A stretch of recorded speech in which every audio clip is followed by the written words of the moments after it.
მამა ილია თოლორაიამ გამოიყენა ტერმინი რუსი ეგზარქოსი. მეკითხო პატარა გადმოატრიალე ტელეფონი გადმოატრიალე.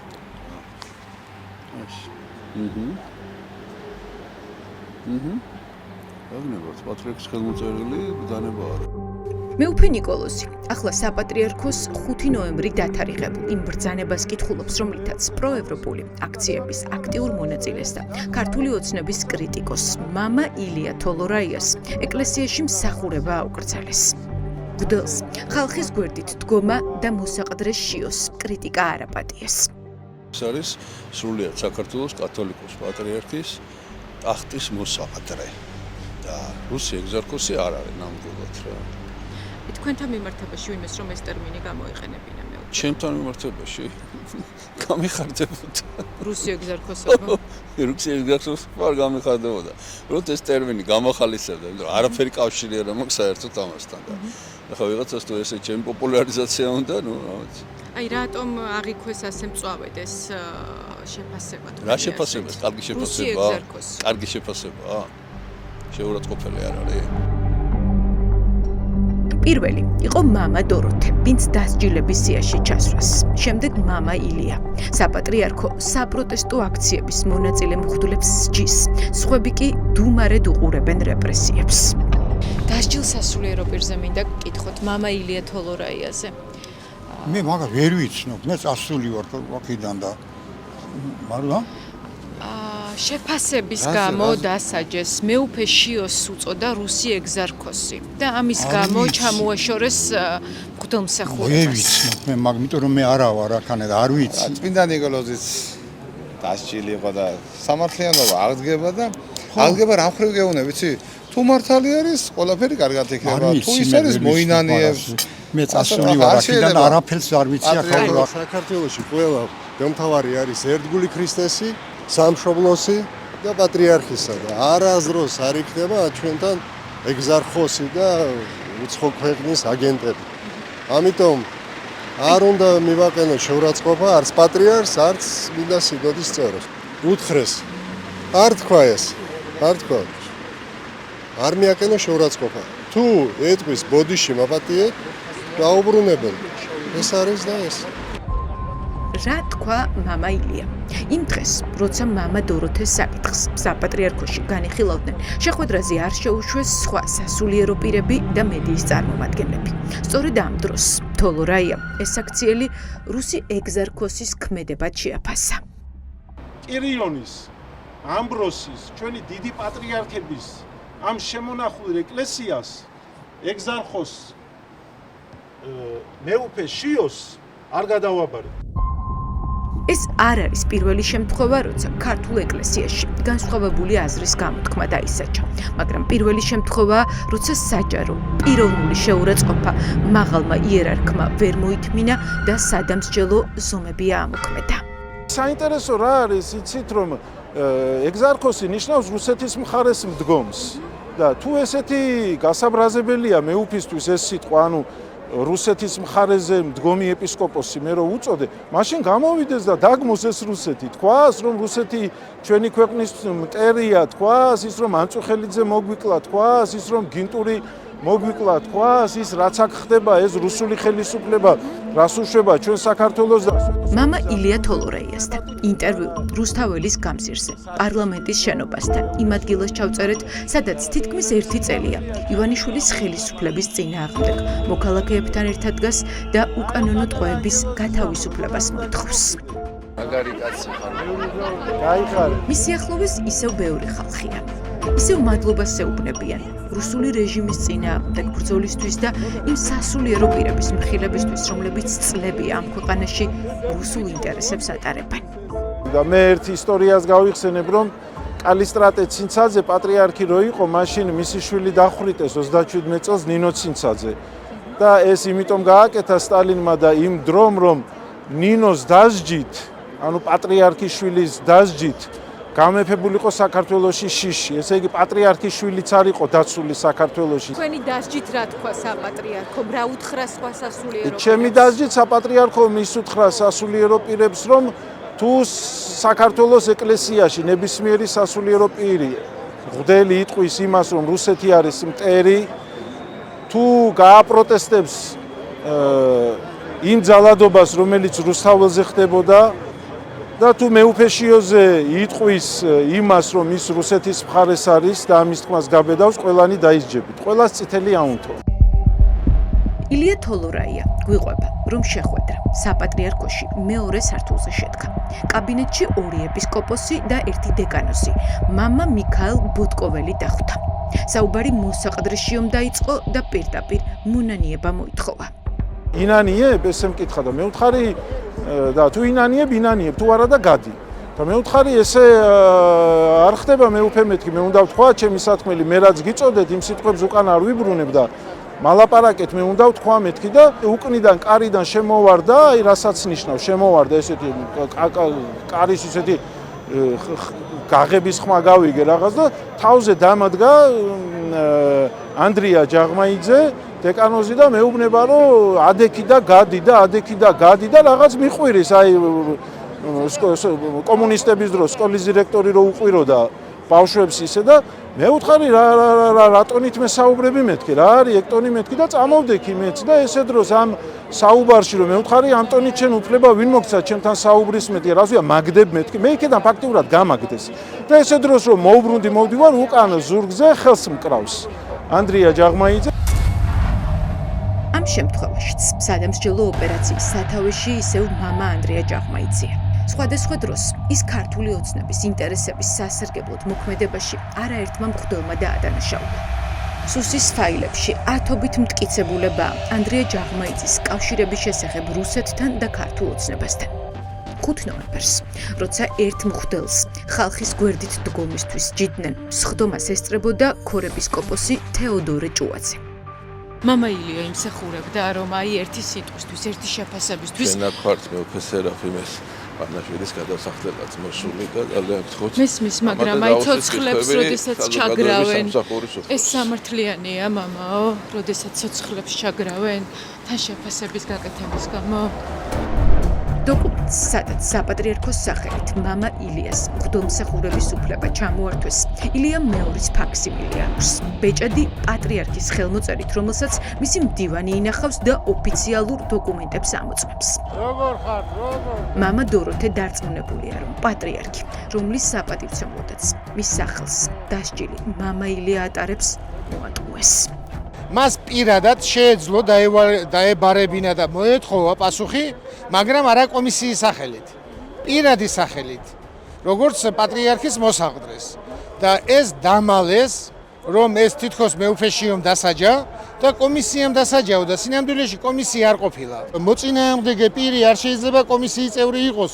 ჩვენს დებულებაში წერია, მაგრამ ამათ არ აინტერესებთ არ ჯულის კანონი. ამათ აინტერესებთ თავიანთი მიზანი და ის დავალება, რაც მიცა ოცნებამ და ან რუსეთმა ორივემ ერთად. ვინ მოატყუა პატრიარქი და ნამდვილად ილია მეორის მითითებით დასვეს თუ არა ბეჭედი მამა ილიას დასჯის ბრძანებაზე. ჩვენ ახლა ამ საკითხის გადამოწმებას გიორგი ზვიადაძესთან ვცდილობთ. არავის მის უწმიდესობა არ მოუტყუებია და ეს არის რა თქმა უნდა ცილისწამება ისე როგორც სხვა ცილისწამება ვრცელდება ბევრი ამ სასულიერო პირების მიერ. როგორ შეიძლება ეს არის უკიდურესი უკიფრობა. ანუ პირად შეურაცხყოფად მიიღო ეს მეუფეშიო? ნებისმიერი ადამიანი ამას მიიღებს შეურაცხყოფას და რომც არ მიიღოს შეურაცხყოფად, ასეთ საქციელ უკვე იმსახურებს სასჯელს. როგორ შეიძლება ასე მიმართო სამღვდელო პირმა მღვდელმთავარს? კომისია არ იყოს შემდგარი? კომისია არ იყოს შემდგარი? ყველაფერი რიგზია? გზაზე გადავდივართ მამა ანდრია უკვე და შეგიძლიათ რომ არ გაიქცეთ? აი მითხარით კომისია არ იყოს შემდგარი? ხოლო TV-ს ამ კითხვაზე პასუხისგაცემა ხომ მარტივია. იყო თუ არა კომისია სრულად? იყო სრულად კომისია. ყველაფერი კარგად არის. არ შემდგარი კომისიის განჩინებაზე მოეწერინეს ხელი. ეს მათი აზრია და ტყუილია. აზრია თუ ინფორმაცია რომელსაც ავრცელებენ? ტყუილია, ანუ რასაც ამბობს მამა დოროთე. მეუფეშიოს რუსეთთან კავშირების შესახებ ათობით ცნობა ინახება სახელმწიფო უსაფრთხოების სამსახურის კრებულებში, მღვდლების მოსმენების დამადასტურებელ ფაილებში. ამ დოკუმენტების თანახმად კიდევ ბევრ მაღალ იერარქს მოსკოვის მიმართ განსაკუთრებული დამოკიდებულება აქვს. რთული მოსაძებნია ისეთი სასულიერო პირები, რომლებსაც ხმამაღლა შეუძლიათ რუსეთის ხელისუფლების წარმომადგენლების მიერ ჩადენილი დანაშაულებების დაკმობა. ერთი მარტივი ექსპერიმენტით ყველაფერი სახეზეა. რუსეთ-უკრაინის ომში ვის გულშემატკივრობთ? უკრაინას თუ რუსეთს, მამაო? ხო ძალიან მარტივი კითხვაა. არჩეთ ჩემ ინტერვიუ არ ასრულებს. და რა პრობლემაა რომ ითხრათ? აი არ ვეწერები არავის. ჩემ პოზიციას რუსეთი თქვენთვის მტერია, მამაო. ჩემ პოზიციას ვწერ ჩემს გვერდზე და იქ ნახავ ჩემ პოზიციას. მამაო. მე ვსახურებ საზღვრისპირა სოფლებში. იცით რატომ გეკითხებით ამას? საზღვრისპირა სოფლებში თუ საქმეა? ხო და ჩემ პოზიციას წერია ჩემ გვერდზე. რატომ გეკითხებით, იცით? ბოლო დღეები ხშირად საუბრობენ და ბევრს საუბრობენ იმაზე, რომ რუსული გავლენებით იმართება საქართველოს ეკლესია. რა დაგვიფაროს? გამიშვრა. შეიძლება ამ კითხვაზე არადეკვატურები ხართ ამ კითხვაზე შეიძლება მიპასუხოთ. აი საერთო პოზიცია ეკლესიას აქვს ამ საკითხზე? ძემეხსა და კავშირები გვაქვს, რა თქმა უნდა, ჩვენი ესე ქვია და ეკლესია, ესე ეწოდება თან ადგილობრივ ეკლესიებს, ესენი ჩვენი ესეთი მოძმე ქართულად ვამბობთ, მაგრამ ესე ბერძნულად დაეწოდება. ეკლესიის პოზიცია როგორია? აი გეუბნებით. საქართველოს ეკლესიის პოზიცია, აი რუსეთ-უკრაინის რუსეთ-უკრაინის ეს არის პოლიტიკური საკითხი, რომლის მიმართაც ეკლესიას არ შეიძლება რომ კონდეს პოზიცია. რა სინამდვილეში რა მოხდა? ეს ჩვენ არ ვიცით, ამას სჭირდება სპეციალისტები ამის კვლევას. რა, ესეა. რუსეთიდან მართული სასულიერო პირები, მაღალი იერარქები არიან დღეს ქართულ ეკლესიაში? სად იქნება ჩვენი ქვეყანა გვაქვს რა ქვია ამდენი 1.300.000 ვარ დარჩენილი 3 მილიონი ჯერ არის 3 მილიონი 1 მეტროს გაჩერება ნებისმიერი დიდი ქვეყნის ხო და რა რუსეთია ჩვენი საქართველოს გადავარჩენოთ რუსეთ თავის თავს მიხედავს ჩვენ საქმეს და ჩვენ ოჯახს მიხედავთ მხარეს ხართ მამაო მერთმა დალოცოს ერთი მხარეს და ვიგენერე ბიზაშვილები რუსები ერთი არიან რუსეთის და უკრაინაც ერთი სისხლი აქვს და ერთი ისინი არიან. რუსებმა იცით რამდენი ადამიანი მოკლეს ომის დაწყებიდან დღემდე? ძალიან სამწუხარო მდგომარეობა, ორივე მხარე დიდი დანაკლისი აქვს.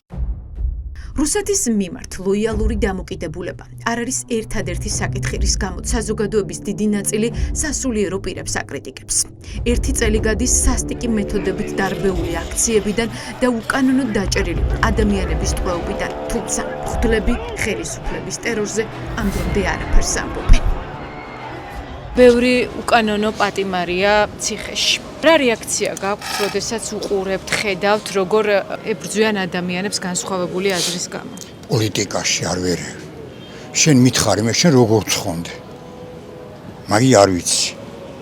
ჩვენ გვესმის რა თქმა უნდა ყველაფერი, მაგრამ ჩვენ საქმე არის ლოცვა და ლოცვით გაძლიერება ქვეყნისა და ერისა უნდა ვილოცოთ და გავძლიერდეთ ლოცვით როგორმე. ადამიანებს რუსთაველის გამზირზე იჭერენ გზის გადაკეტვის გამო, პროტესტის გამოხატვის გამო, პირბადის ტარების გამო.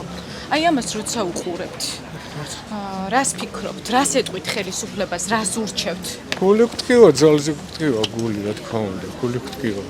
ურჩევთ, რა თქმა უნდა, კანონები უნდა იყოს დაცული, ყოველგვარი კანონი უნდა დაიყოს. დაცული ყველა მხრიდან. ყველა მხრიდან უნდა დავიცვათ კანონები. ერთ-ერთი მიზეზი, რის გამოც პატრიარქის მოსაყდრე შიო გასულ კვირას მამა ილია თოლორაიამ რუს ეგზარქოსად გამოაცხადა, სწორედ რეპრესიების ფონზე დუმილია. ჯერ კანონმდებლებს უნდა მიმართოთ, რომ ის კანონები არ უნდა შექმნილიყო, ხო? თქვენს ფიქრობთ, რომ არ უნდა შექმნილიყო ის კანონი? თუ სამართო კანონები არ უნდა შეიქმნას, რა თქმა უნდა. უსამართლოა თუ არა, როდესაც გზის გადაკეტვის გამო და გამოხატვის თავისუფლების გამო ადამიანებს უშვებენ ციხეში. თქვენი აზრი გვინდა ამაზე მოვისმინოთ. ეგ უკვე საკითხავია, რამდენად უკანონო და მე იმაში არა ვარ კომპეტენტური და ვერ გეტყვით. აი აზრის გამოხატვის გამო მეუფეო. აი ჩვენ ხო თავისუფალი ადამიანები ვართ, რატომ არ შეიძლება ადამიანმა საკუთარი აზრი გამოხატოს ქუჩაში? ვინ გვიშლის ამ აზრის გამოხატვის? ქართული ოცნება. ნებისმიერ ტელევიზიაში თავისუფლად შეუძლია ყველას თავისი აზრი გამოთქვას. ოპოზიცია ყოველთვის არის და ყოველთვის იყო და ყოველთვის იქნება. ხო ასეა? ეს არის ნორმალური მოვლენა. ხო და რატო ვერ გუება ამ ოპოზიციას ეს ხელისუფლება? გუშინ მაგალითად 8 პოლიტიკური ლიდერის წინააღმდეგ სისხლის სამართლებრივი დევნა დაიწყეს. ნაწილს 15 წლამდე პატიმრობაც კი ემუქრება.